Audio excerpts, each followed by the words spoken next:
Okay guys, diri na ta sa ato ang pinaka matinding question, paano kumita sa YouTube? So unsaon pagka kuwarta sa YouTube para na kay income sa imong YouTube.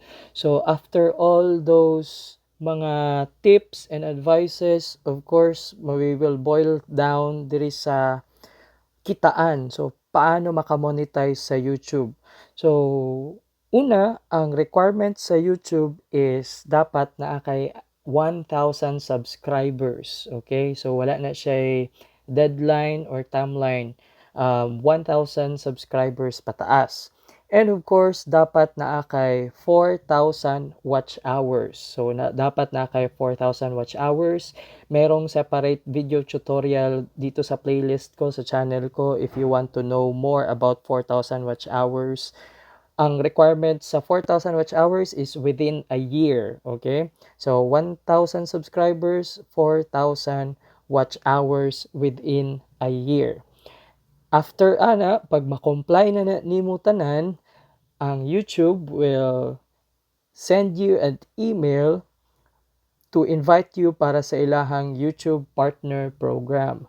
So, once na nakaato na email, all you have to do to follow the 3 steps. So, ang una nila is to read the terms and conditions agreement.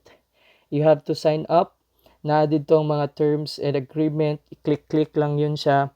And then, after they will proceed to the AdSense account. So, kung saan na yung mga sweldo-sweldo na.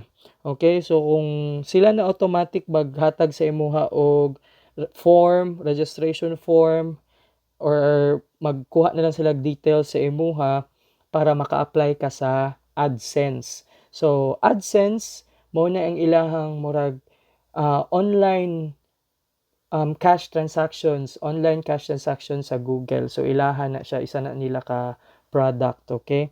So, mag-sign up ka, register ka for AdSense. Once na mahuman na ka you will undergo review. So, i-review nila ang imuhang channel.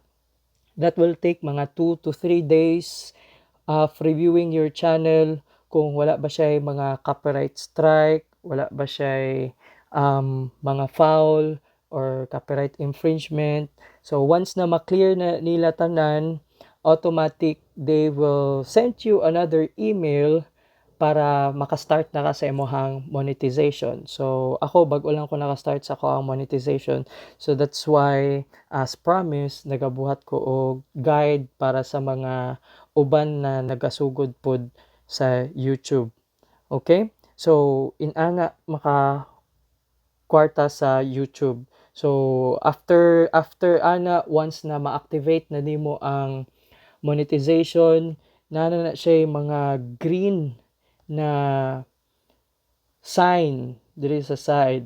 Okay? So as you can see diri sa imong YouTube studio na ay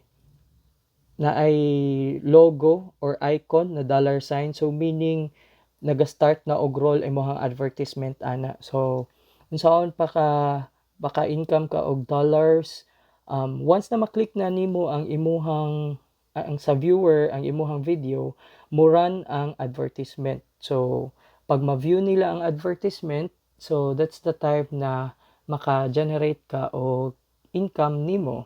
Okay?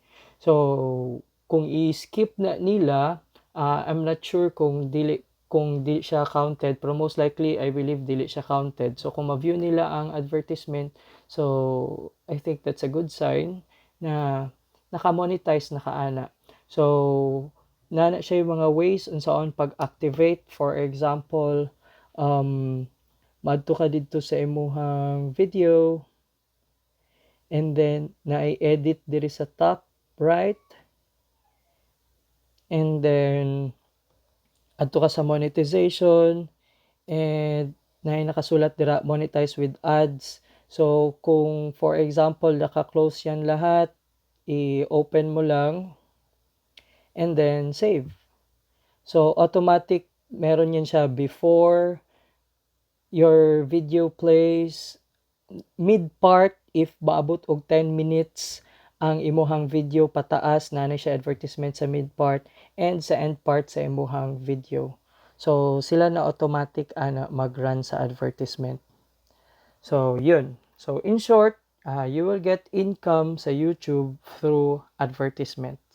So hopefully this video is helpful para sa inyo ha, and ma-inspire pud mo because like me, nagsugod lang ko 3 weeks before during quarantine and gipaspasan lang nako ang tanan.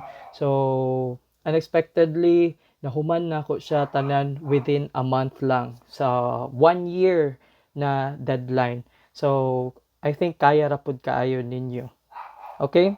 So if this video will inspire you and helpful sa inyo, please don't forget to like, and if you have questions, comment down below, and don't forget to watch other videos para sa tutorial. Naka-playlist na siya diretso. Okay? So I hope to see you guys soon para sa ato ang mga upcoming videos. Please don't forget to hit the bell. Thanks guys. Bye.